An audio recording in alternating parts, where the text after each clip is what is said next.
Hey guys, welcome back to another video here on Toned In Entertainment, where we love pop culture. Today, it's time for another comic book review. Now this week here on the channel, I'm going to be reviewing 4 comics. We've got Dark Knight's Death Metal, issue number 3. We've got Devil's Highway, issue number 2. We got Big Girls, issue number 1. Now this review is already up here on the channel. Definitely after you watch this video, go and check it out. It's definitely worth your time. But the comic we're reviewing in this video is Willow issue number 2. Now last month I reviewed Willow issue number 1. I believe I gave it a 7 out of 10. I thought it was a good start to this comic book series. Now what about issue number 2? Will it continue with the momentum, or is this series in need of a serious spell?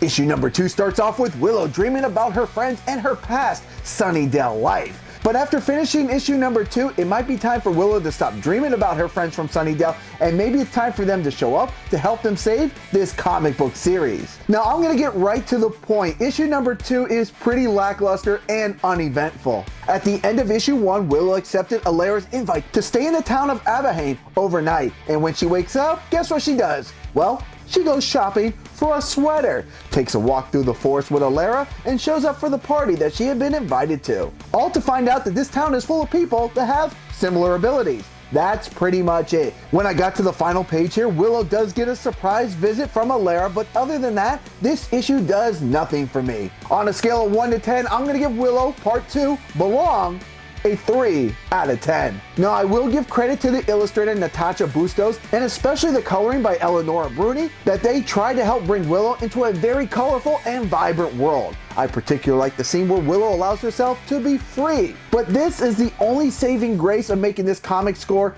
any lower, and unfortunately the story they had to tell is not entertaining or engaging. Now I've never claimed to be a professional comic book reviewer. I'm just somebody who really enjoys reading these stories and sharing my thoughts, and I know when something is fun and entertaining, and Willow Part 2 is not fun or entertaining. When I got to the end of this comic, I was like, that's it? What a complete waste of time and money. And it's such a shame because I'm a big fan of Buffy. I'm a big fan of the Willow character. And here, this comic series doesn't really have me excited. After issue 1 ended, I was definitely intrigued to see how issue 2 would pick up. But this issue was so lackluster, I really almost don't even care for issue number 3. But the fact that it is Willow, and only because it is Willow and it's from the Buffy universe, I am going to give issue 3 a fair shot. I'm going to go into it with a free and open mind, and hopefully they can turn this series around, because I really want a fun and entertaining Willow comic book series. Now, have you guys read Willow Part 2? And if you have, leave me a comment below. Let me know what your thoughts are. And guys, if you like videos like this, make sure you subscribe here to Toned In Entertainment for future videos.